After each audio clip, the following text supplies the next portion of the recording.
नमस्कार, ये आकाशवाणी चंडीगढ़ है। अब आप रितिका से प्रादेशिक समाचार सुनिए। पहले इस बुलेटिन के मुख्य समाचार।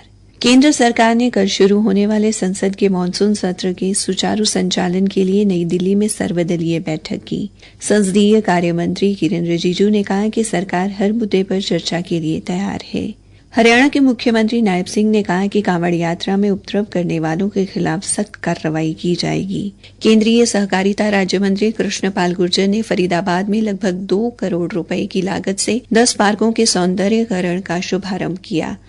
प्रधानमंत्री नरेंद्र मोदी के एक पेड़ मां के नाम अभियान के तहत भिवानी में हरियाणा विद्यालय शिक्षा बोर्ड के परिसर में पौधारोपण किया गया और बल्लभगढ़ में भी 15,000 पौधे लगाने की शुरुआत की गई। अब समाचार विस्तार से। केंद्र सरकार ने कल से शुरू हो रहे संसद के मानसून सत्र के दौरान संसद के दोनों सदनों के सुचारू संचालन के लिए आज नई दिल्ली में सर्वदलीय बैठक की। बैठक में विभिन्न राजनीतिक दलों के सदन के नेता शामिल हुए। केंद्रीय मंत्री और राज्यसभा में सदन के नेता जगत प्रकाश नड्डा ने बैठक की अध्यक्षता की। सर्वदलीय बैठक के बाद संसदीय कार्य मंत्री किरेन रिजिजू ने कहा कि बैठक बेहद रचनात्मक रही। श्री रिजिजू ने कहा कि सरकार हर मुद्दे पर चर्चा के लिए तैयार है। हमने ये रिक्वेस्ट किया है कि सदन अच्छा से चले के लिए पक्ष और विपक्ष मिलकर के हमको काम करना होगा। आपस में कोऑर्डिनेशन अच्छी तरह से रखना होगा। हम पॉलिटिकल पार्टीज अलग अलग विचारधारा का हो सकता है, मगर पार्लियामेंट का सदन अच्छी तरह से चले ये सबका जिम्मेदारी है। अपोजिशन का भी जिम्मेदारी है और सरकार का भी जिम्मेदारी है। उल्लेखनीय है कि संसद का मानसून सत्र कल से शुरू होगा और 21 अगस्त तक चलेगा। सत्र के दौरान दोनों सदनों की कुल 21 बैठकें होंगी। इस दौरान जन विश्वास संशोधन विधेयक, राष्ट्रीय खेल प्रशासन विधेयक और मर्चेंट शिपिंग विधेयक सहित कई महत्वपूर्ण विधेयकों पर चर्चा होने की संभावना है। भारत मलेरिया से बचाव के लिए स्वदेशी टीका एडफाल्सीविक्स विकसित कर रहा है। ये टीका मच्छरों के संक्रमण से सुरक्षा प्रदान करने और इसे अन्य लोगों में फैलने से रोकने में कारगर होगा। इसे मलेरिया के लिए जिम्मेदार 2 सबसे घातक परजीवियों प्लाज्मोडियम और फैल्सीपारम के निदान के लिए खास तौर से विकसित किया गया है। ये टीका भारतीय आयुर्विज्ञान अनुसंधान परिषद द्वारा राष्ट्रीय प्रतिरक्षा विज्ञान संस्थान के जैव प्रौद्योगिकी विभाग के साथ मिलकर तैयार किया जा रहा है। हरियाणा के मुख्यमंत्री नायब सिंह ने कहा कि कांवड़ यात्रा में उपद्रव करने वालों के खिलाफ सख्त कार्रवाई होगी। आज देहरादून में मीडिया के सवालों के जवाब देते हुए मुख्यमंत्री ने कहा कि कांवड़ियों की यात्रा में उपद्रवियों के भेष में छिपे लोग बख्शे नहीं जाएंगे। देखिए, श्रद्धा की यात्रा है और ये भगवान शिव की वो यात्रा है जिसमें इतनी दूर से लोग नीलकंठ से भी आगे से माँ गंगा के पवित्र जल को लेकर के और 500 किलोमीटर तक पैदल चल के वो अपने गांव, अपने शहर, अपने वार्ड में जाकर के श्रद्धा से उस गंगा जल से वहाँ पर जो हमारा पवित्र पर्व है उस पर्व के ऊपर स्नान भी करवाते हैं। मैं ये कहना चाहूंगा कि इसकी आड़ में अगर कोई शरारती तत्व उसको डिस्टर्ब करने की कोशिश करता है तो उसके खिलाफ सख्त कार्रवाई भी होगी। मुख्यमंत्री ने कहा कि कांवड़ यात्रियों की सुरक्षा के लिए पूरे प्रबंध किए गए हैं। हरियाणा के मुख्यमंत्री नायब सिंह ने कहा कि राज्य के लोगों ने प्रदेश में तीसरी बार सरकार बनाई है। सरकार उनकी आकांक्षाओं पर खरी उतरेगी और काम में कोई कसर नहीं छोड़ी जाएगी। मुख्यमंत्री आज चंडीगढ़ में संत कबीर कुटीर में पिछड़ा वर्ग समाज के लोगों को संबोधित कर रहे थे। वे पिछड़ा वर्ग के लिए सरकार द्वारा लागू की गई कल्याणकारी योजनाओं के लिए मुख्यमंत्री का धन्यवाद करने आए थे। मुख्यमंत्री ने कहा कि विपक्ष के दुष्प्रचार से घबराए नहीं, बल्कि तथ्यों के आधार पर उनको जवाब दें।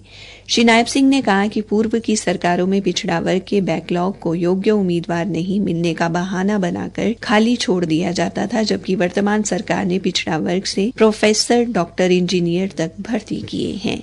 प्रादेशिक समाचार आकाशवाणी चंडीगढ़ से प्रसारित किए जा रहे हैं। हमारे बुलेटिन और ताज़ा समाचारों के लिए आप हमारी वेबसाइट newsonair.gov.in पर लॉगिन कर सकते हैं। ये समाचार हमारे यूट्यूब चैनल और x handle Akashvani news Chandigarh पर भी उपलब्ध हैं।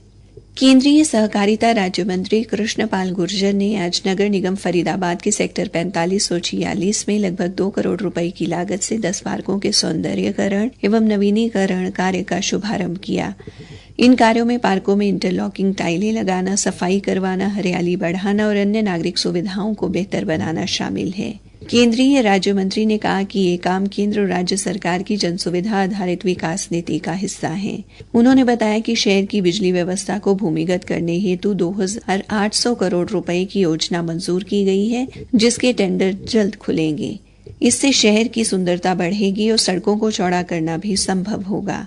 उन्होंने बताया कि सबका साथ सबका विकास के सिद्धांत पर चलते हुए फरीदाबाद के हर क्षेत्र में बिना भेदभाव विकास कार्य किए जा रहे हैं। पिछले 11 वर्षों में फरीदाबाद की सड़क और मुख्य मार्ग संपर्क में अभूतपूर्व सुधार हुआ है। विधायक धनेश अदलखा ने क्षेत्र में चल रहे विकास कार्यों की जानकारी दी और कहा कि चहुमुखी विकास उनकी प्राथमिकता है। प्रधानमंत्री नरेंद्र मोदी द्वारा शुरू किए गए अभियान एक पेड़ मां के नाम के तहत आज भिवानी स्थित हरियाणा विद्यालय शिक्षा बोर्ड के परिसर में पौधारोपण किया गया। पौधारोपण कार्यक्रम में हरियाणा पर्यावरण, वन एवं जलवायु परिवर्तन निदेशालय के अध्यक्ष भारत शर्मा एवं बीजेपी जिला अध्यक्ष वीरेंद्र कौशिक ने मुख्य अतिथि के तौर पर शिरकत की। इस अवसर पर श्री शर्मा ने कहा कि वृक्ष देवतुल्य हैं और इन्हें पुष्पित व पल्लवित करने में पूर्ण योगदान देना चाहिए। बीजेपी जिला अध्यक्ष ने कहा कि एक पेड़ मां के नाम एक प्रयास है जो हमारी मातृभूमि और प्रकृति के प्रति हमारे सम्मान और समर्पण को दर्शाता है। इस मौके पर बोर्ड के अध्यक्ष डॉक्टर प्रोफेसर पवन कुमार एवं उपाध्यक्ष सतीश शाहपुर ने कहा कि इस अभियान का मुख्य उद्देश्य पर्यावरण संरक्षण के प्रति जागरूकता फैलाना और माताओं के प्रति सम्मान व्यक्त करना है।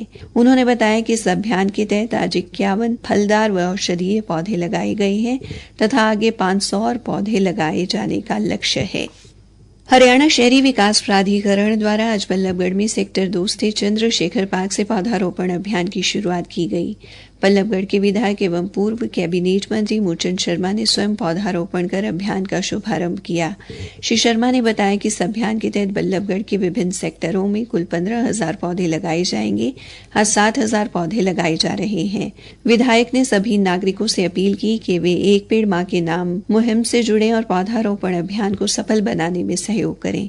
उन्होंने धार्मिक आयोजनों के अवसर पर भी पौधारोपण को एक संस्कार बनाने की सलाह दी। साथ ही अधिकारियों को निर्देश कि वे अपने कार्यालय परिसरों और सरकारी स्कूलों में भी पौधे लगवाना सुनिश्चित करें। श्री शर्मा ने कहा, सरकार का जो अभियान है उस अभियान को अभियान के रूप में लेना चाहिए और मेरी बल्लभगढ़ के लोगों से विनती है इसको दिखावा ना करें, इसको अभियान के रूप में लें। जो पेड़ की हर व्यक्ति को जरूरत है और आज भी साइंटिस्ट कहते हैं आने वाले समय में अगर हिंदुस्तान में 500 करोड़ पेड़ न लगाए गए आने वाला टेम्परेचर 60 पार होगा देश का। और मेरे कहने से अभियान में हम सबको लगना चाहिए। इस अवसर पर हरियाणा शहरी विकास प्राधिकरण की प्रशासक श्रीमती अनुपम अंजलि एवं बल्लभगढ़ के एसडीएम मयंक भारद्वाज सहित प्राधिकरण के अधिकारी व स्थानीय लोग भी उपस्थित रहे। हरियाणा सरकार द्वारा 26 व 27 जुलाई को ली जा रही सामान्य पात्रता परीक्षा सीईटी के लिए अभ्यर्थियों को मुफ्त बस सुविधा उपलब्ध कराई जाएगी। हरियाणा रोडवेज द्वारा इसको लेकर तैयारी पूरी कर ली गई है। अंबाला छावनी बस अड्डे पर भी सीईटी परीक्षा को लेकर एक विशेष काउंटर बनाया गया है। बस अड्डा प्रभारी विजेंद्र सिंह ने बताया कि जिन बच्चों के प्रवेश पत्र आ रहे हैं वो आकर अपनी सीट बुक कर रहे हैं।